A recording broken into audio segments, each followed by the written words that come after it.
Assalamualaikum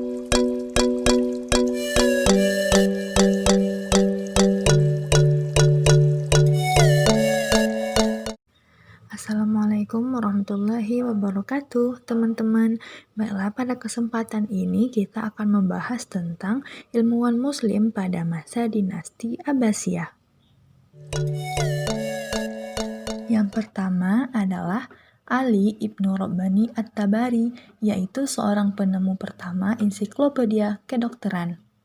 Abu Al-Hasan Ali bin Sahal Robban At-Tabari berasal dari keluarga Yahudi Syria terkenal di Merv. Ia pindah ke Tabaristan sehingga dikenal dengan nama At-Tabari. At-Tabari dikenal sebagai seorang dokter. Dia juga menjadi ilmuwan yang menulis ensiklopedia kedokteran. Karyanya yang terkenal berjudul Firdaus Al-Hikmah, ditulis setelah ia memeluk agama Islam. Buku tersebut ditulis dalam bahasa Arab dan kemudian diterjemahkan sendiri ke dalam bahasa Syria. Secara garis besar, buku ini dibagi ke dalam 7 bagian atau bab. Ali Rabbani At-Tabari bukan hanya seorang dokter, tetapi juga ilmuwan yang menguasai berbagai ilmu, di antaranya ahli dalam ilmu astronomi, filsafat, matematika, dan sastra.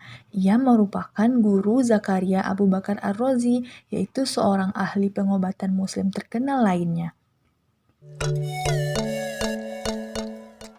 Yang kedua adalah Abu Ali Al-Husain bin Abdullah bin Sina, atau yang biasa kita kenal dengan Ibnu Sina atau Avicenna.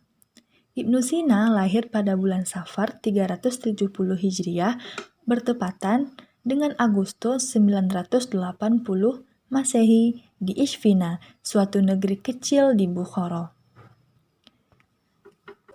Pada usia 10 tahun, ia sudah banyak mempelajari ilmu agama Islam dan berhasil menghafal Al-Quran. Ibnu Sina mempelajari ilmu kedokteran kepada Isa bin Yahya, seorang ilmuwan Kristen, dan pada usia 17 tahun, Ibnu Sina telah dikenal sebagai seorang dokter. Dalam dunia kedokteran, Ibnu Sina adalah ilmuwan muslim pertama yang menemukan peredaran darah manusia. Teorinya disempurnakan oleh William Harvey 600 tahun kemudian. Dia juga yang pertama kali mengatakan bahwa selama dalam kandungan, bayi mengambil makanannya lewat tali pusar, dan dia pula yang mengawali praktek bedah dan penjahitannya. Selain itu, ia terkenal sebagai dokter ahli jiwa yang kini disebut psikoterapi. Ibnu Sina adalah ilmuwan yang rajin menulis. Karyanya berupa buku mencapai 200 judul yang meliputi bidang filsafat, kedokteran, geometri, astronomi, teologi, filologi, dan kesenian. Karya terbesarnya berjudul Al-Qanun fi At-Tib. Buku ini merupakan kumpulan pemikiran Yunani Arab tentang kedokteran. Karya Ibnu Sina tersebut menjadi rujukan bagi para mahasiswa kedokteran dari abad ke-12 sampai abad ke-17 Masehi.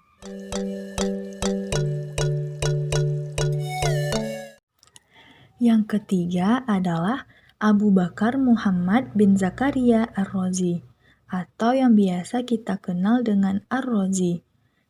Di dunia barat, ia dikenal dengan panggilan Ar-Razes. Ar-Razi lahir di Rai pada tahun 865 Masehi.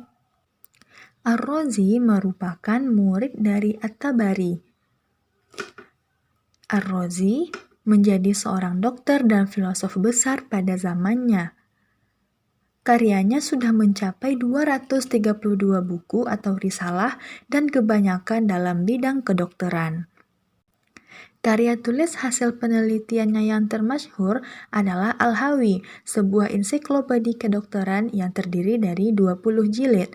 Buku ini berisi ilmu kedokteran Yunani, Arab, dan diterjemahkan ke dalam bahasa Latin pada tahun 1279 Masehi. Buku terkenal lainnya berjudul Fi al-Judari wa al-Hasbat, membahas tentang penyakit campak dan cacar, juga diterjemahkan ke bahasa Latin. Selanjutnya adalah Abu Yusuf Yaqub bin Ishaq al-Sabah al-Kindi, yang merupakan filosof muslim pertama. Nama lengkapnya Abu Yusuf Yaqub bin Ishaq bin Sabah bin Imron bin Ismail bin Muhammad bin Al-Ash'as bin Qais Al-Kindi. Nama Al-Kindi berasal dari nama salah satu suku Arab terbesar sebelum Islam, yaitu suku Kindah. Al-Kindi lahir di Kufah pada tahun 185 Hijriah atau 801 Masehi pada masa kekhalifahan Harun ar-Rasyid. Al-Kindi adalah filosof muslim yang pertama. Ia orang Islam pertama yang mendalami ilmu-ilmu filsafat. Ia juga dikenal sebagai pemikir muslim pertama yang menyelaraskan filsafat dan agama. Al-Kindi memandang filsafat sebagai ilmu yang mulia. Dia melukiskan filsafat sebagai ilmu dari segala ilmu dan kearifan dari segala kearifan. Filsafat bertujuan untuk memperkuat kedudukan agama, sekaligus menjadi bagian dari kebudayaan Islam. Al-Kindi telah berhasil menuliskan 270 karya yang dikelompokkan dalam bidang filsafat, logika, ilmu hitung, musik, astronomi, geometri, medis, astrologi, psikologi, politik, dan meteorologi. Salah satu karyanya di bidang filsafat adalah Risalah fi Madkhal al-Mantiq bi Istifa al-Qaul fih, berisi tentang pengantar ilmu logika. Selanjutnya adalah Abu Hamid Muhammad bin Muhammad Al-Ghazali At-Tusi Asy-Syafi'i. Nama lengkapnya adalah Muhammad bin Ahmad Al-Imam Al-Jalil Abu Hamid At-Tusi Al-Ghazali. Al-Ghazali lahir di Tusi pada tahun 450 Hijriah atau 1058 Masehi. Ayahnya seorang pemintal benang dan ahli tasawuf yang hebat. Pada masa kecilnya, Al-Ghazali sudah belajar ilmu fikih kepada Syekh Ahmad bin Muhammad Ar-Razikuni, teman ayahnya sekaligus orang tua asuhnya. Selain itu, Al-Ghazali juga belajar kepada Imam Al-Haramain Al-Juwaini, guru besar di Madrasah Nizamiyah Nisafur. Dengan cepat, Al-Ghazali dapat menguasai ilmu-ilmu pengetahuan pokok seperti ilmu mantik, filsafat, dan fikih mazhab Syafi'i. Karena kecerdasannya, Imam Al-Haramain mengatakan bahwa Al-Ghazali itu adalah lautan tak bertepi. Al-Ghazali menulis banyak kitab di berbagai bidang ilmu pokok pada zamannya, antara lain tentang tafsir Al-Quran, ilmu kalam, usul fikih, tasawuf, mantik, filsafat, dan lain-lain. Beberapa karyanya yang termasyhur dan banyak dirujuk oleh lembaga-lembaga pendidikan di Indonesia adalah Ihya Ulumuddin yang membahas ilmu-ilmu agama, Tahafut al-Falasifah, menerangkan pendapat para filsuf ditinjau dari sudut pandang agama, Al-Munqidh ad-Dalal menjelaskan tujuan dan rahasia ilmu menurut Al-Ghazali, Al-Iqtisad fi al-Iqtiqad menjelaskan inti ilmu dari para ahli kalam, Jawahir Al-Quran menjelaskan rahasia yang terkandung dalam Al-Quran, Mizan Al-A'mal menjelaskan tentang falsafah keagamaan, Al-Maqasid Al-Asna fi Ma'ani Asma'ullah Al-Husna menjelaskan tentang arti nama-nama Tuhan, Al-Basit berisi tentang fikih, dan Al-Mustasfa berisi tentang usul fikih, dan lain-lain. Selanjutnya adalah Ahmad bin Muhammad bin Yaqub bin Miskawayh. Nama lengkapnya Ahmad bin Muhammad bin Yaqub bin Miskawayh, tetapi lebih dikenal Ibnu Miskawayh atau Maskawayh. Nama itu diambil dari nama kakeknya yang semula beragama Majusi, kemudian masuk Islam. Ibnu Miskawayh dilahirkan di Rey. Para penulis sejarah berselisih pendapat tentang tanggal kelahirannya. Namun, pendapat umum mengatakan Miskawayh lahir pada tahun 330 Hijriah atau 942 Masehi. Ibnu Miskawayh dikenal sebagai sejarawan besar. Kemasyhurannya melebihi pendahulunya yaitu At-Tabari. Ia adalah seorang dokter, penyair, ahli bahasa, dan filosof muslim yang mampu memadukan metode pemikiran Yunani dan Islam. Di samping itu, ia juga ahli dalam filsafat Romawi, India, Arab, dan Persia. Miskawayh memiliki perhatian besar terutama pada filsafat etika Islam. Ibnu Maskawai menjadi ilmuwan muslim pertama di bidang filsafat akhlak. Selanjutnya adalah Abu Musa Jabir bin Hayyan. Orang Barat mengenalnya dengan sebutan Geber. Abu Musa Jabir bin Hayyan lahir di Kufah pada tahun 750 Masehi. Jabir bin Hayyan dikenal dengan Bapak Kimia Modern. Sumbangan terbesar Jabir bin Hayyan dalam dunia ilmu pengetahuan adalah di bidang kimia.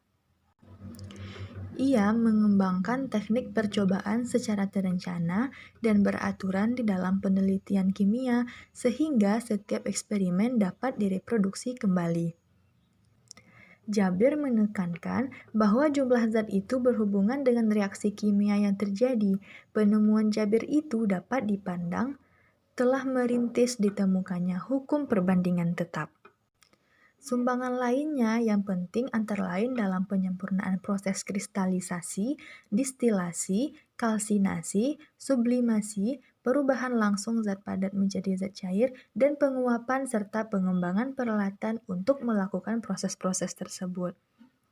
Jabir juga menulis kitab-kitab penting bagi pengembangan ilmu kimia, antara lain Kitab Al-Kimia, Kitab Al-Sab'in, Kitab Ar-Rahmah, At-Tajmi', Al-Zilal Al-Sarki, Book of the Kingdom, Book of Eastern Mercury, dan Book of Balance.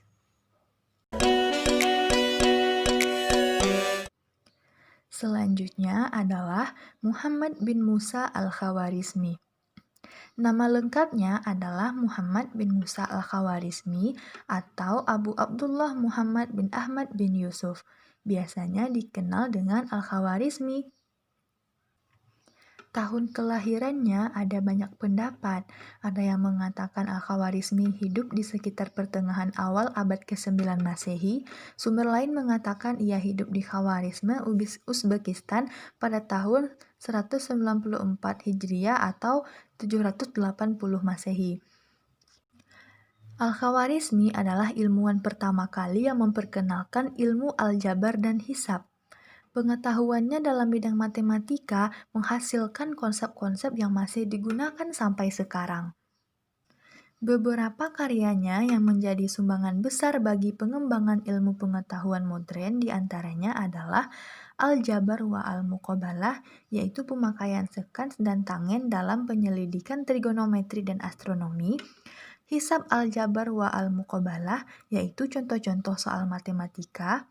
Ia juga memperkenalkan sistem nomor dan cos, sin, tangen dalam penyelesaian persamaan trigonometri, teorema segitiga sama kaki, segi empat, dan lingkaran dalam geometri.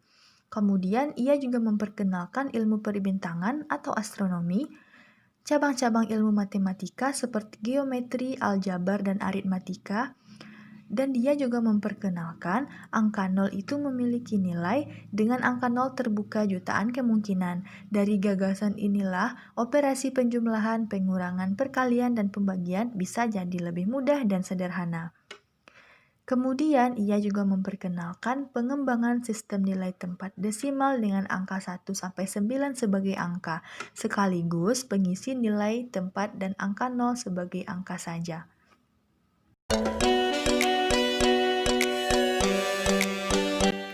Itulah beberapa ilmuwan muslim pada masa dinasti Abbasiyah.